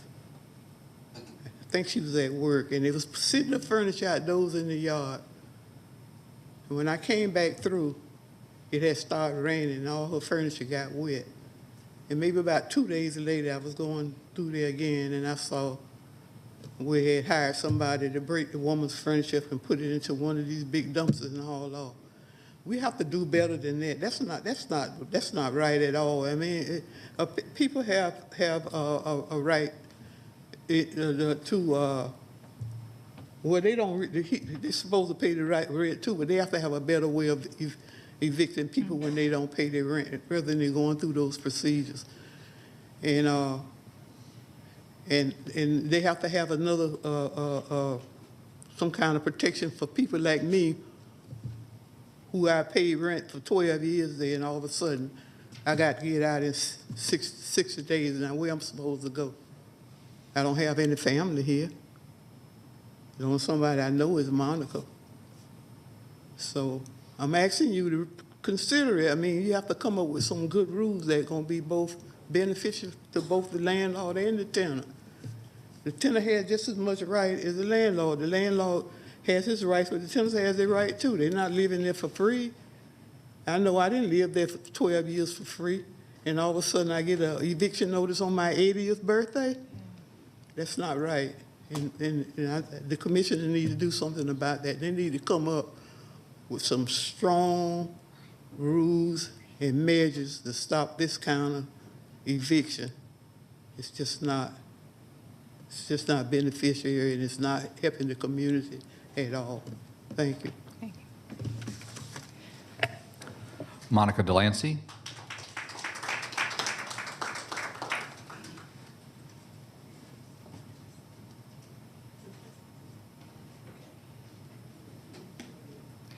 While Monica's coming up, I do want to address something, ma'am, before you leave, and I want to address another matter. It's very unfortunate to hear these circumstances, but the subject matter of landlord-tenant law resides with the state. And you are touching on an extremely challenging issue in that there is significant imbalance with the level of authority that a landlord has versus a tenant. It is imbalanced. It's recognized. Georgia is known to have probably one of the most imbalanced landlord-tenant systems, but still, I want you to share with you there's a sensitivity with this board to address this matter within our scope of capability. And we're very fortunate to have received some funding from the federal government to help address this. There's more I think we can do, but as far as getting to the law of landlord and tenant rights, that is beyond the scope of this board. It rests with our state legislators and those at that level. And we'd be happy to connect you with your representative to pass these concerns along. Yes, Commissioner. Yes, Thank you. Monica Delancey, Riverside, Austell Community. First, I just wanted to just reiterate that school is back in full gear.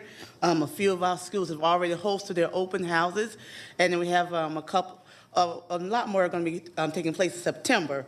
But I know some people are like, why the open house happen so fast? Well, a lot of schools want to just go ahead and do open house, so be looking out for some more open house dates. I do want to thank Cobb County Sheriff Owens, who hosted a spectacular back-to-school event at the Safety Village. A lot of people turned out, a lot of resources. Nobody left there empty-handed. There were supplies for students and teachers. So I want to thank Chef Owens for putting that on. There's another back-to-school event this Sunday.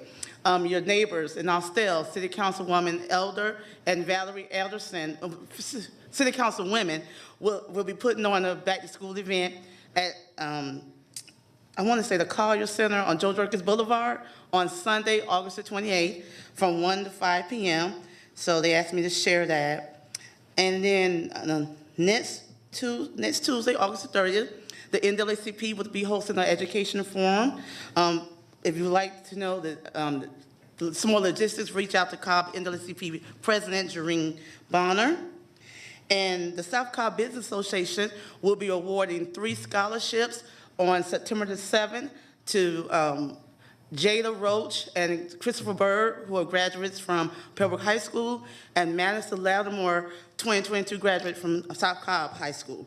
So the South Cobb Business Association will host their education-themed luncheon on Wednesday, September the 7th at 11:30 at Faith Christian Center, and that's in Austell as well. Yes, I do want to reiterate the importance of renters' rights. Renters are valued. Renters are well respected. Just last week, I attended a nice community meeting hosted by Commissioner Sheffield and Chief Van Hooser. And the main theme at this meeting was continuity. And this meeting was held in the Riverside community. And with the meeting, it was a meeting with the apartment managers, business community, as well as the law enforcement. And in that meeting, I was the only one that resided on Riverside Parkway, Six Flags Drive, for 15 years. So when you talk about continuity, you talk about that person who's a historian, right? That person who can talk about and also share, because management come and go. Management will come in for 2 years, flip the property, and go on about their business. And then if you want to talk about safety and healthy communities, you have to involve the residents. There's no way around it. So especially a resident, I consider myself a stockholder because I paid that. When I look at the ledger, every time there's a discussion, I said, let me look at that ledger. And I believe the ledger is running $140,000. So I think somebody needs to give me a deed to to that property. But yes, renters are valued and they need to be respected. Last week, August the 12th, I attended eviction court with a number of residents who asked me to come because they wanted to have support. And I want to commend Judge Murphy. Before COVID, you would just get 7 days, no matter what. 7 days, you have to leave, right? But now there is a chance for people to get a 30-day or 45-day reset on your court day. It gives them time to go and negotiate and also work on getting rental assistance. But we do know that it's still not a foolproof plan because we're still working with a resident who is displaced. And we found out that the $8,500 was given to the apartment complex, and this person is still sitting in the hotel. And so I commend Judge Murphy and also commend Sweetwater Mission, and I believe Center for Family Resources was there as well.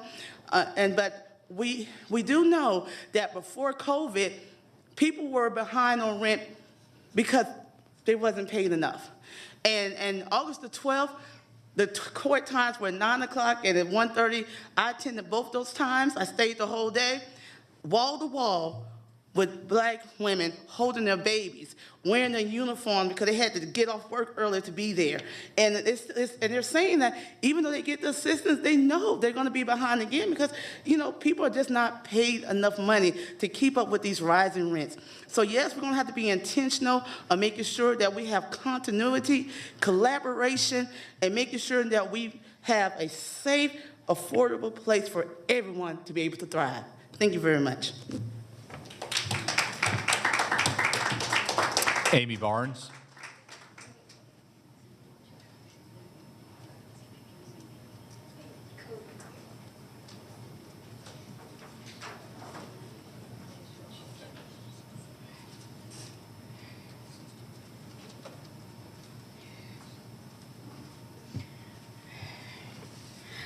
Hi, my name is Amy Barnes, the notorious Amy Barnes from Marietta.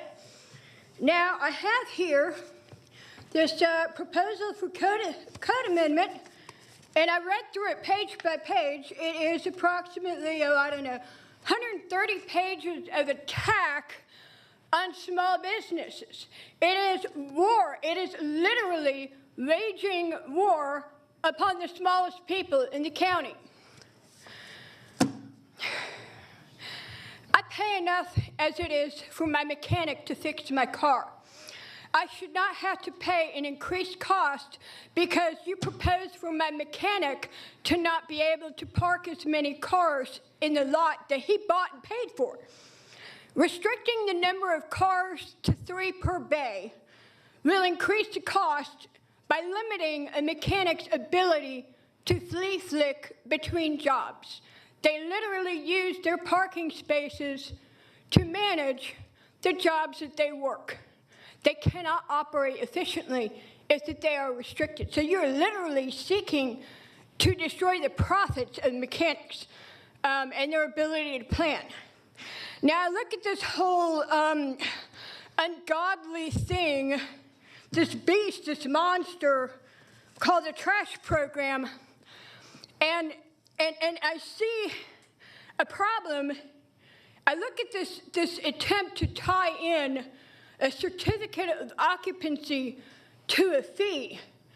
And I think at the course and the scope of a certificate of occupancy being not about paying a fee, but about making sure that property is safe to live in. That is literally the point of the certificate of occupancy, is to certify statement saying, hey, this has electrical, this property was built according to a certain set of standards. A certificate of occupancy does not say, in this day and age, that somebody had enough money or paid a particular fee. So tying something completely unrelated can result in litigation. And I saw the words because I'm mostly deaf, so I'm not here to say please or thank you or anything. I'm standing here because I have been ticketed by code enforcement for property that I do not hold title to. I am so mad I cannot see straight. They came out on a Sunday while I was trimming my lawn, cutting my kudzu, sick with COVID, and still maintaining my lawn on a 2-year-old notice of violation For property, a truck I don't hold title to, I did not park. For real estate that I have been forced for 15 years to maintain on behalf of the hedge fund because I don't own it. But code enforcement tells me I need to mow land owned by a hedge fund or house flipper or I will get ticketed because it is to the left side of my property. I'm furious, and they cannot even look up in the county records to see that it's not my property. So this is why I'm against Cobb County claiming they're competent enough to run our trash program. I have probably 7 different ways I could sue this county at this point. I am beyond boiling mad. I have consulted counsel about this. And now I see that you want to impact and raise people's rents by imposing additional fees. I don't generate much garbage. I'm a single woman. I haul my own trash.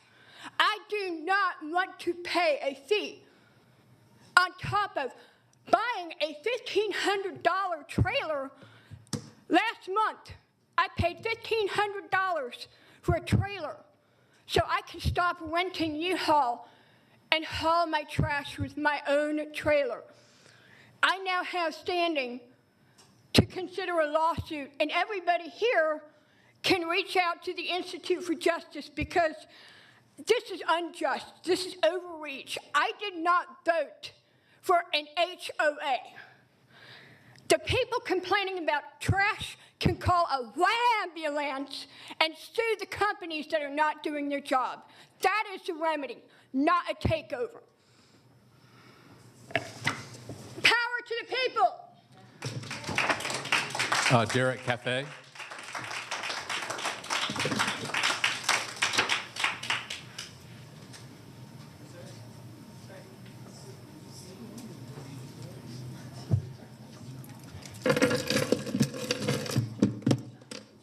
Is there anybody here from community development or code enforcement? Okay. Just wanted to get some follow-up. Here. Janine, if you can just get her contact, we'll just send the information to code enforcement. Thank you. I met Amy in line, and she said she was notorious, and now I believe it. My name's Derek Cafe. I'm a Cobb County homeowner, a small business owner, and a retired Army veteran. What I wanted to talk about is because I've come to these meetings and I've sat at the back plenty of times, and I've heard from a group that doesn't represent me, but always states that Cobb County wants this. So I wanted to make sure that my voice was particularly heard, and those of the residents and friends, neighbors who I speak with. What I want to talk about is how the built environment affects the quality of life.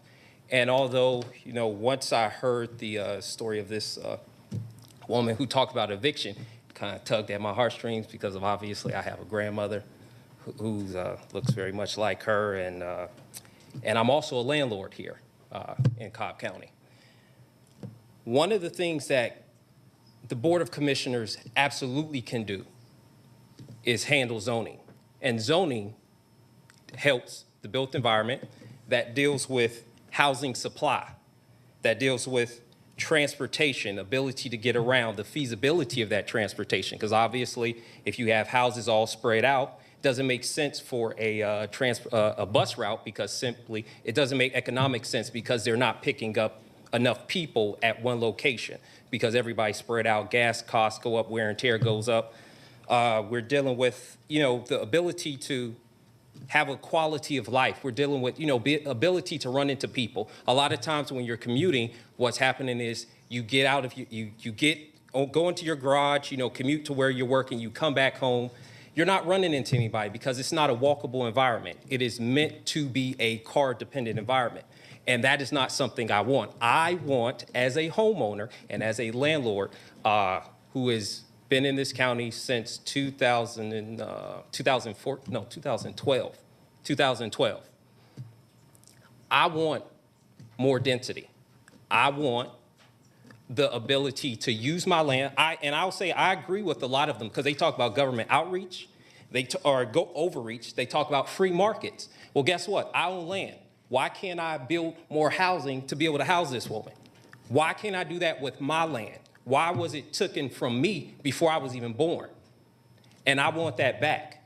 So that's why I'm going to make sure I come up here, and I'm going to get some friends, and we're going to come up here, and we're going to talk about these are the things that we want. This is the things that our generation wants. Because guess what? I pay taxes just like everybody else here does. I pay property taxes. And I'll talk about one example of a property I bought. Because what people are talking about is, we're talking about these big numbers. We're talking about 1.45 million. Well, guess what? We have artificial scarcity because I had a property with 2 houses on one lot. It was taxed around $1,000 and something when I bought it. I split that lot. All of a sudden, $2,500 between the two. I made money out of nowhere for the government to pay for these services. This can be done on many lots, but it's not allowed. And it's artificial scarcity. And we need you, the county, the commissioners, to get rid of this scarcity that was imposed 50, 60, 70 years ago. We need this abolished so we could have free markets, so we could get rid of this government overreach that everybody does not want, as we've all said.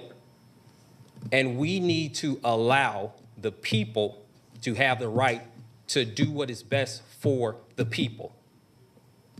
And that's my spiel. Thank you.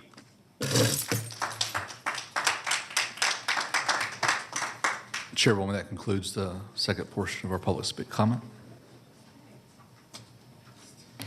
Thank you. We are now on to our Commissioner's public address, and we will begin with Commissioner Gambrill.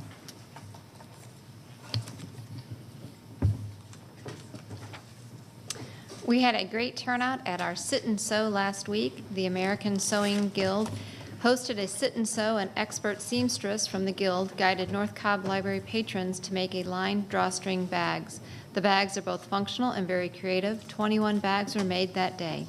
The wonderful faces of our patron, their teachers, and the amazing bags are a testament to a absolutely successful event. All the products will be donated to the homeless shelters. Cobb seniors make a colorful and bright artwork with melted crayons and crayon shavings. It's fun and easy. Bring your own crayons, crayon pencil sharpener, or grater, and your creativity. This is presented by the Medicare and other red tape. This event will be at the Senior Wellness Center, and you can register now on the QR code provided. And congratulations to Brittany for winning the William H. Booth Award for Youth Influence. The MDJ recognized her for the accomplishments of our youth under her leadership. Their accomplishments are a direct result of the enthusiasm and admiration that exudes from Brittany and her team. Our young 4-Hers are well prepared for their future. We are glad to see Brittany Lee honored. Congratulations. Thank you, Commissioner. Commissioner Richardson. All right. From the office. So certainly code amendments has been pretty exciting. I think all of us have gotten our share of a lot of emails. And normally we have enough time to put together some type of open house or discussion around things. But what we're asking everyone to do, we have our community huddles that take place every 2 weeks. And so the next one is September 3rd. So we will be discussing the code amendments on that particular community huddle. So if you already are signed up, you know you have the invite. If you want to sign up, just send an email. We'll make sure that you get the right information or use this QR code right here. Let's see. Next up, community updates. So join Cobb 911 for fun and creative outdoor activities. Enjoy relay activities, interactive games, a tour of the 911 center. Learn about dispatching on the radio with police, painting, and other informative activities. Free for kids, kindergarten through 5th grade. All children must be accompanied by a parent, and the event is located at the Cobb 911 Center, Saturday, August 27th. Full steam ahead at Sewell Mill Library, hosting the Full Steam Ahead program the first Thursday of the month from 4 to 5. Each session explores a different concept of science and math with an interactive, hands-on activity. This program is intended for children in grades kindergarten through 5th grade. Register by scanning the QR code or visiting the Cobb Library website. And Cobb Thrive Grants. Cobb Community Foundation is pleased to offer the Cobb Thrive Grant. Grants of $7,500 are available for organizations that are under the 501c3 category and that started operations no later than January 2019. Organizations must provide services to Cobb residents to qualify. They are looking for organizations that show willingness to self-assess, partner with others, and work toward a compelling vision for helping the community thrive. Learn more by scanning the QR code or visit cobbfoundation.org. Thank you. Thanks, Commissioner. Commissioner Burrow? Thank you.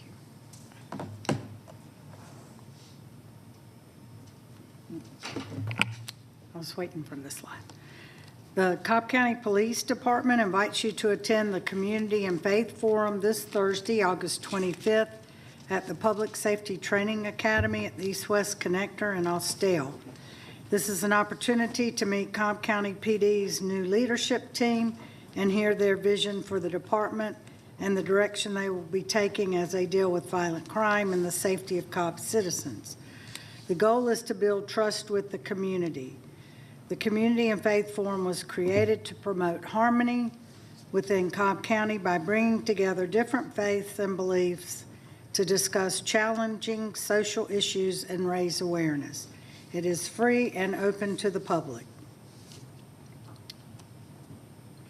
At our work session today, we had a lot of discussion about the code amendment proposals, and we've had a lot of emails and speakers tonight too, so we welcome your input. The first public hearing will be at our regular Tuesday, September 13th, 9 a.m. meeting, and also the second one will be at our Tuesday, September 27th, 7 p.m. meeting. And there's a link, and you can also go to our website, communications or community development page for the full package. We had several adoptions for veterans. We're up to 226 adoptions. And on the left here is Mr. Bailey. He served 1 year in the Army and adopted this sweet tricolor Siberian Husky. On the right is Mr. Field. He served 2 years in the Army and adopted an adorable tan and white mixed breed. And on the bottom, Miss Hicks served 18 years in the Air Force and adopted a cute Boston Terrier. I'm just reading what Animal Services gave us. And then we had some cats adopted as well. Mr. Pesseros served 3.5 years in the Marines and adopted an orange and white tabby cat. And Mr. Townsend served 13 years in the Navy and adopted this calico mixed breed cat. We're grateful to each of these individuals for their service to our country and for supporting our Superior Pets for Patriotic Vets program. If you're a veteran and interested in adopting a pet, you can go to cobbcounty.org/pets, and you can view the available pets online and make an appointment to adopt, and it is free for veterans. Last Friday night, we had a great turnout at our Veterans Memorial Concerts and Cocktails fundraising event at the Cowan Historic Mill in Ackworth. We had over 200 that attended and showed their support to create a Cobb Veterans Memorial Park. For more information and to learn how you can support the project, go to cobbveteransmemorial.com. Also last week, we had the honor of attending record-setting over 30 promotions for 32 department members for promotions in Cobb County's finest, including our police chief, Van Hooser, our two new deputy chiefs, Cohen and Farrell, were pinned, and lots of others too that wear the badge. So we thank them for their service and all they do for us. Saturday, September 10th, our annual that has been postponed because of COVID a couple of times. We're back to Fish with Your Commish and Conversation with Your Cop. Our newest park in District 3, Ebenezer Downs at 4055 Ebenezer Road, has a beautiful lake and a stocked pond. And we invite you to come out and fish with me and have conversation with our police force. Bring your fishing pole, your fishing license, and come have fun. And it will start at 9 o'clock, and you can stay as long as you want, but I'm going to be at the ribbon cutting for the for the new Board of Elections after it. And then also contact information and sign up for my newsletters, the last slide. Thank you. Thank you, Commissioner. Commissioner Sheffield? Thank you.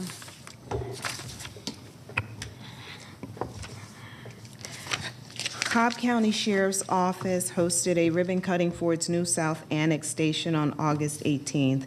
The building is located on Old Gordon Road in Mableton next to the new fire station and will house deputies assigned to the Uniform Operations, the K-9 unit, and the FAST team. The space will also be shared with Cobb PD's Viper unit. The opening of the location is a result of a meeting in early May with me, Cobb PD, the Sheriff's Office, and county staff to discuss solutions to mitigate crime in the area. And just 3 months later, the new annexation is open. A special thanks to all who were involved in the collaboration and bringing this into fruition. Congratulations to Deputy Chief Scott Hamilton on his retirement from Cobb County Police and his upcoming appointment to the City of Austell as its new police chief. Congratulations to Matthew Hurst for his recent promotion to Precinct 2 Commander. Major Hurst replaced the recently retired Major Robert Fisher, who is now a coach and teacher at Osborne High School. It should come as no surprise that Major Fisher, or Robert Fisher, will teach nothing other than criminal justice. Congratulations to Mike Register for his recent appointment as the new GBI director. Mike served Cobb well as the assistant chief of our Cobb Sheriff's Office and is our former police chief. Major Hurst, if you're watching, I, along with the residents in the district, look forward to your leadership in building a strong and mutually trusting relationship with you as our new Precinct 2 Commander. And to Chief Hamilton and Mike Register, we wish you an abundant amount of success in the new chapters of your lives. You both will leave an indelible mark on the county and its residents, and you both will be missed. Mark your calendar for August 24th at 7 p.m., which is tomorrow, to join me and Planning Commissioner Michael Hughes for our monthly In the Zone community meeting. Michael and I will discuss updates to our August applications as well as discuss September's applications. Our monthly In the Zone meetings are a great way to learn firsthand about zoning applications and potential development in District 4. Please email deidre.watts@cobbcounty.org for the meeting link. Hope to see you there. Experience food, art, and music from around the world at the Cobb International Festival on Saturday, August 27th from 12 to 6 p.m. The festival will be held at Jim Miller Park, located at 2245 Callaway Road in Marietta. Festival admission and parking are free. There are only a few weeks remaining to submit your application to apply for grants through the federal government's American Rescue Plan Act, or ARPA. The federal government allocated $147 million to Cobb County in response to the COVID-19 pandemic and its impact on the economy, public health, and also on individuals. The application deadline is September 9th, 2022. For more information and to access the application, please visit cobbcounty.org/ARPA. Thank you, Madam Chair. Thank you, Commissioner. I believe that helps to summarize a lot of the events that we have going on in the county, so much so that I don't think there's any need to pull up my slide because it has already been shared that we will be holding our International Festival this upcoming Saturday, and just encourage the residents to come out and enjoy a day of fun. We have a lot of activities for the entire family, an opportunity to experience the many different cultures that we have living here and serving here within our county.